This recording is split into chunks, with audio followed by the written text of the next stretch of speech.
Do not subscribe to this channel.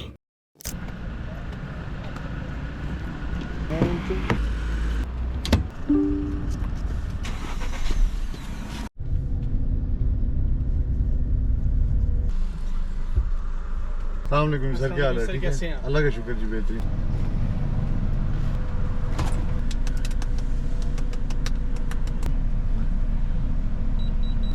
बहुत शुक्रिया जी, thank you.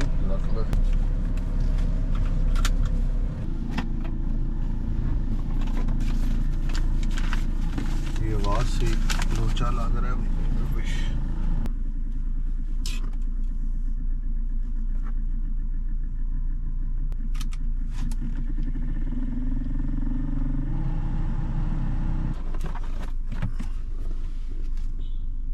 Check this out man, क्या कुछ अंदर घुसा हुआ है।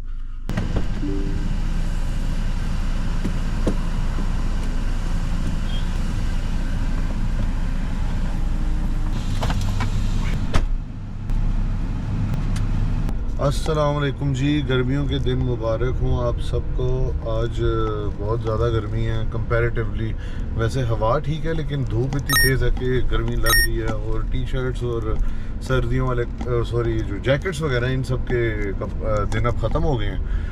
और आज हमने घर पे भी सारे सर्दियों के कपड़े पैक किए हैं। लेट्स सी, अक्सर जब पैक करते हैं तो अगले दिन ही दोबारा सर्दी आ जाती है। Let's see. बाकी ये है कि अब इतने अरसे बाद इतनी गर्मी आई है तो मैंने फुल थ्रॉटल पे एसी चलाया है पूरे सीज़न के बाद इस गाड़ी का। और ना अजीब सी आवाज़ें आने लग गई। अजीब सी आवाज़ें इस तरह से आने लग गई कि इसके फ़ैन में कुछ फंसा फंसा सा महसूस होना शुरू हो गया। मैंने फिर अभी बैठ के इसका फ़िल्टर निकाला तो फ़िल्टर के अंदर काफ़ी कुछ जमा हुआ था, पत्ते शत्ते पहुंच गए थे सारे दरख्तों पे। फिर मैंने इसका ज़रा फ़िल्टर शिल्टर साफ़ किया, इसका सांस खोला है तो ज़रा बेहतर हो गई है। अब फुल स्पीड पे चल रहा है फ़ैन। लेकिन यह कि अभी भी अचानक से चौक होता है और अचानक से चल पड़ता है तो probably cleaning it's way through. ये तो होता है जब भी सीज़न चेंज होता है, एक दफ़ा चीज़ डराती है आपको। मैं तो वही समझा कि इसका फ़ैन उड़ गया। और गाड़ी भी ऐसी है कि ट्राइड एंड टेस्टेड नहीं है मार्केट में, अभी नॉन फॉल्ट्स इसके सामने नहीं है, अल्लाह खैर ही करे। और उसके ऊपर इस गाड़ी की मेंटेनेंस अपने आप में महंगी भी बहुत है, तो रिपेयर कॉस्ट तो आप ना ही पूछें। वो सही कहते हैं कि if you can't buy it thrice you can't afford it. तो अगर फॉर एग्जांपल आप एक गाड़ी ख़रीदते हैं तो अगर आप में हैसियत नहीं है वो 3 दफ़ा ख़रीदने की तो फिर आप उसे मत ख़रीदें, क्योंकि जो आगे उसके खर्चे होते हैं ना, वो जो बाकी एक दफ़ा ख़रीदने के बाद जो बाकी 2 दफ़ा ख़रीदने की सलाहियत रह जाती है वो सलाहियत सारी इसके मेंटेनेंस में निकल जाती है। तो खैर हमेशा की तरह मैं ऑफ़िस की जानिब रवाना हूँ और आज आम तौर से थोड़ा सा मैं जल्दी जा रहा हूँ। रमज़ान में मैं ज़्यादातर लेट ही जाता हूँ and most of the time इफ्तारी के बाद जाता हूँ। लेकिन आज मुझे था कि मैं थोड़ा जल्दी पहुँचूँ और काम शाम निपटाऊँ सारे, तो आज बस इस मिशन पर निकलेंगे। Let's see. ये जी देखें जी, DHA फेज़ 6, क्या बात है, खूबसूरत जगह यार, बहुत प्यारी जगह है माशाल्लाह।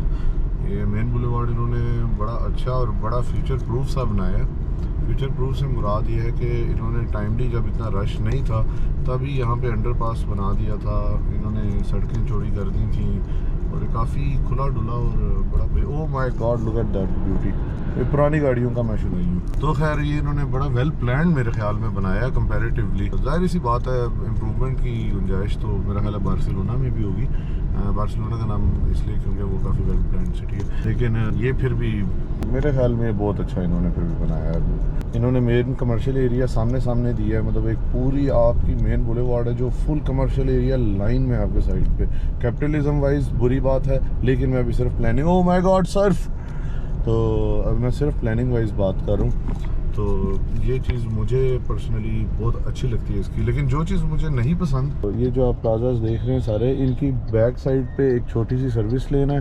सर्विस लेन भी क्या, बस एक लेन है और उसके सामने ही घर शुरू हो जाते हैं। ओह माय गॉड, मेरे मुताबिक ये जो आप सारे ये देख रहे हैं ना प्लाजे, इनके बैक साइड पे जो घर है ना, उनमें कोई थोड़ा बहुत डिस्टेंस या बीच में कोई पब्लिक स्पेस, कोई पार्क, कुछ ना कुछ ऐसी चीज़ होनी चाहिए, क्योंकि घरों के मुँह के ऊपर प्लाजा देना मुझे समझ में नहीं आता और उन घरों की कोई प्राइवेसी वगैरह भी नहीं होगी इस वजह से ही। बाकी आते हैं एक और कमी पेशी पे, वो है जी ये वाला चौक। ये मेन बुलेवार्ड का चौक है। यहाँ से इस तरफ जो है फेज़ 8 जाती है, सीधा जाएं तो बरकी रोड की तरफ जाती है और इस तरफ जाएं तो राया की तरफ आप जाते हैं और आगे फेज़ 7। तो ये मुझे क्यों नहीं पसंद, ये इसलिए नहीं पसंद कि ये अभी से ही इतना ज़्यादा ओवर क्राउडेड होना शुरू हो गया है कि कल को इधर भी अंडरपास बनाएंगे और फिर ट्रैफिक डिस्टर्ब होगी, तो ये इनको पहले से सोच के रखना चाहिए था। अच्छा, वैसे इसी से एक टॉपिक ज़हन में आता है कि ये अंडरपास बनाना, सड़कें चौड़ी करना और ये सारा रनवे बना देना पूरे शहर को, ये कोई सोल्यूशन है कि नहीं? इंफ्रास्ट्रक्चर वाइज मुझे पर्सनली खूबसूरत बहुत लगता है, जो सच्ची बात है। बड़ी बड़ी सड़कें हैं, लैंड क्रूज़र पुराने वाली 80 सीरीज़ लैंड क्रूज़र। तो खैर ये अपने आप में एक टॉपिक है कि एक शहर को पूरा रनवे बना देना अच्छी बात है कि नहीं है? खूबसूरत बहुत लगता है, इंफ्रास्ट्रक्चर वाइज मुझे बहुत पसंद है। इसका इंप्रेशन भी दुनियावी लिहाज से बहुत अच्छा पड़ता है। कोई अगर बैरून मुल्क से कोई बंदा आता है या फिर कोई किसी और शहर से आता है तो वो एक दफ़ा शहर को देख के कहता है कि क्या खूबसूरत शहर है, क्या सड़कें हैं, क्या इंफ्रास्ट्रक्चर है। लेकिन इसके साइड इफ़ेक्ट्स भी जाहिर सी बात है, ज़्यादा सड़कों का होना is never the solution for traffic. At least traffic का सोल्यूशन, जितनी ख़ास तौर पे लाहौर में पॉपुलेशन है और जितनी पॉपुलेशन डेंसिटी है और जितना इसका स्प्रॉल बढ़ रहा है, जिसको हम अर्बन स्प्रॉल भी कहते हैं कि आप सारे रूरल एरियाज़ और आप सारे सराउंडिंग सबर्बन एरियाज़ हर चीज़ खाते खाते बस शहर को फैलाई जा रहे हो। जो DHA भी अर्बन स्प्रॉल का हिस्सा ही है, लाहौर शहर खुद ओवरऑल अर्बन स्प्रॉल का हिस्सा है, कसूर शेखुपुरा पता नहीं किधर तक पहुंच गया। तो इसका जो स्प्रॉल का सलूशन है वो है हाई राइज़। मेरे ख्याल में हाई राइज़ से मुराद कि जी आप फ्लैट्स और इन चीज़ों की तरफ आएँ, रिहाइश में घरों को कम किया जाए, फ्लैट्स को और इन चीज़ों को बढ़ाया जाए। जिसमें कराची में ये कल्चर ज़्यादा है और अब लाहौर में भी पहले से तो बहुत ज़्यादा हुआ है। मतलब जब से मैं देख रहा हूँ, मुझे तकरीबन 8 साल हो गए हैं फ्लैट में रहते हुए, तो उन 8 सालों में मैंने बहुत तब्दीली देखी है फ्लैट्स की मार्केट की। तो वो तो बहुत ज़्यादा हुआ है, लेकिन अभी भी उतना नहीं है, क्योंकि अभी भी कोठी बंगला वगैरह जो है वो सिर्फ घरों को कहा जाता है इन अ वे कि भाई फ्लैट तो हवा में है, घर अपनी ज़मीन पे होता है। तो वो सारी चीज़ें मेरा ख्याल है पुरानी हो चुकी हैं और इनसे आगे निकलना चाहिए। फ्यूचरिस्टिकली हाई राइज़ ही सोल्यूशन है पॉपुलेशन के इतने ज़्यादा बढ़ने का। उससे पॉपुलेशन डेंसिटी बढ़ जाती है और उसका एक नुकसान ही होता है कि आपकी ट्रैफिक बढ़ जाती है। अगर एक जगह पे एक घर में 5 लोग थे या 10 लोग भी थे, तो उसी जगह में एक बिल्डिंग में पता नहीं कितने 100 लोग होंगे, जितने भी होंगे, तो जाहिर सी बात है उतनी गाड़ियाँ चल के उस पॉइंट तक आएंगी, उतने लोग वहाँ तक आएंगे, उतना वहाँ ट्रैफिक बढ़ेगी, गाड़ियों की ट्रैफिक भी, पेडेस्ट्रियन की ट्रैफिक भी, वहाँ उतनी मार्केट चाहिए होगी, मार्केट की वजह से और ज़्यादा ट्रैफिक बढ़ेगी, ये सब। तो इस मामले में सलूशन जो है वो कभी भी सड़कें चौड़ी करना नहीं है। वो सलूशन सिर्फ हाईवेज़ या वो इस तरह की चीज़ों तक हो सकता है कि आपने एक शहर के एक कोने से दूसरे कोने तक, जैसे कि रिंग रोड है, वहाँ जाना हो, या फिर आपने एक शहर से दूसरे शहर जाना हो, मोटरवे अच्छी रखे बंदा, ये सब चीज़ें। लेकिन शहर के अंदर जहाँ डेंसिटी इतनी ज़्यादा है और सारे मामलात इतने इंटरकनेक्टेड हैं, वो मेरा ख्याल है। बाय द वे मैं ऑफिस पहुंच चुका हूँ, बस थोड़ी सी बकवास करूँगा और फिर ऊपर चलता हूँ। तो वो मेरे ख्याल में जितना मैंने सस्पेंस बनाया हुआ है उस चीज़ का सोल्यूशन है पब्लिक ट्रांसपोर्ट। पब्लिक ट्रांसपोर्ट बेहतर किया जाए। पब्लिक ट्रांसपोर्ट बेहतर किए बगैर ये चीज़ें सॉल्व नहीं हो सकती। चौड़ी सड़कें आप बेशक कितना मैं कहूँ 10 लेन्स भी दे दें और 15-16 फुट की एक लेन दें, तब भी कोई फ़ायदा नहीं है। आगे एक बॉटल नेक आना है, क्योंकि आप थ्रू आउट इन्फिनाइट तो इतनी चौड़ी सड़क दे ही नहीं सकते। एक बॉटल नेक आना है, सारी ट्रैफिक ख़राब हो जाएगी। तो इसका सोल्यूशन है पब्लिक ट्रांसपोर्ट को बेहतर किया जाए। ज़्यादा से ज़्यादा लोग बस में, शटल सर्विसेज में, इवन कोस्टर्स में या इन वैगन्स में, इन चीज़ों में ट्रैवल करें, या फिर मेट्रो सर्विसेज में ट्रैवल करें। अपना ये सबवे वगैरह अगर हों उनमें ट्रैवल करें, बजाय कि वो अपनी गाड़ी लेके एक जगह से दूसरी जगह निकलें, जो जिसमें मैं भी शामिल हूँ। इस पूरी 2 टन की गाड़ी में एक अकेला बंदा अपने ऑफिस पहुंचने के लिए आया हुआ है, और वो तो अल्लाह का शुक्र है अभी इस एरिया में इतना रश नहीं है। लेकिन इस चीज़ का सलूशन यही है कि अगर समझो 5 बंदे हों तो जस्टिफाई हो जाता है कुछ हद तक कि भाई 5 बंदे एक जगह से दूसरी जगह जा रहे हैं, उन्होंने गाड़ी निकाल ली। लेकिन एक बंदा जा रहा है, 2 बंदे जा रहे हैं, तो वो नहीं समझ में आता। इवन 3 पे भी समझ में नहीं आता। तो उसके लिए पब्लिक ट्रांसपोर्ट होना चाहिए। और पब्लिक ट्रांसपोर्ट का फ़ायदा ये होता है जहाँ एक बंदे ने एक गाड़ी में इतनी जगह ऑक्यूपाई की हुई है, उधर एक बंदा सिर्फ एक सीट ऑक्यूपाई करता है एक बस की। तो पब्लिक ट्रांसपोर्ट अच्छा होगा तो लोग ऑटोमेटिकली उस तरफ आएंगे। अब ज़बरदस्ती भी लोगों को उस तरफ नहीं ला सकते। सिस्टम इतना अच्छा ऑटोमेट किया जाए कि आवाम को उस तरफ अट्रैक्ट किया जाए, ना कि आवाम को उस तरफ पुश किया जाए। आवाम को आप पुश नहीं कर सकते। इसकी मिसाल मैं आपको देता हूँ, स्विवल और एयरलिफ्ट, उन पे मैंने एक वीडियो भी बनाई थी, उसमें सारा मैंने एक्सप्लेन किया था जब सर्विसेज नहीं आई थी।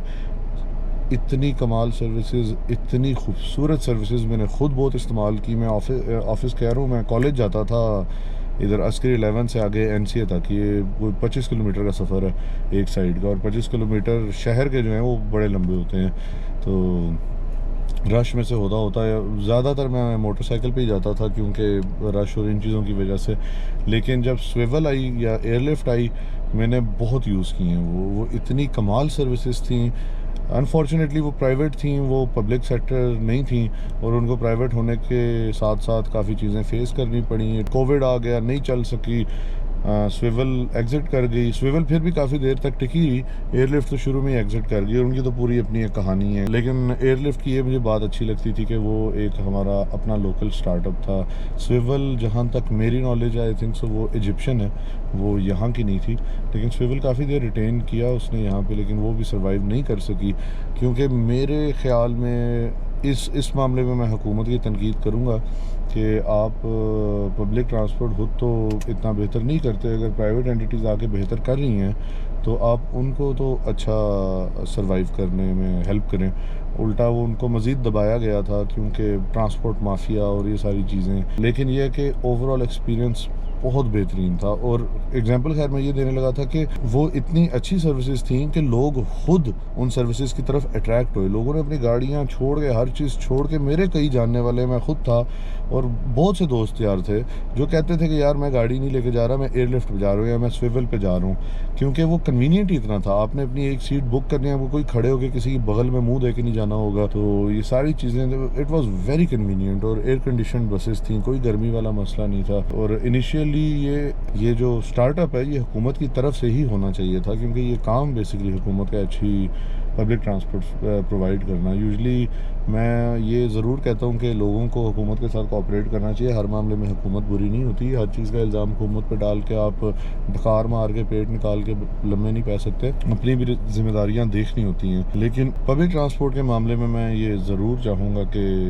हुकूमत की तरफ से कोई इस तरह का शुरू किया जाए स्टार्टअप या जो भी, कि ये चीज़ें आसान हों और अट्रैक्टिव हों आवाम के लिए, कि वो ऑटोमेटिकली चीज़ें छोड़ के उस तरफ जाए, ना कि उन्हें पुश किया जाए। जिस तरह मेट्रो बस बहुत से लोगों ने ली है, उसकी लिमिटेशंस ये हैं कि वो बहुत कम जगहों पे है। स्विवल और एयरलिफ्ट जगह जगह थी, इनके अपने स्टॉप थे, जहाँ ज़्यादा ट्रैफिक नहीं मिलती थी उधर के स्टॉप ज़्यादा पॉपुलर हो जाते थे, वहाँ ज़्यादा बसेज आती थी। तो ये सब था। तो खैर बात वापस वही है कि चौड़ी सड़कें खूबसूरत बहुत लगती हैं, मुझे भी बहुत पसंद है, लेकिन पब्लिक ट्रांसपोर्ट का अच्छा होना और हाई राइज का ज़्यादा पॉपुलर होना ये ज़रूरी है, ताकि स्प्रॉल से बचा जाए।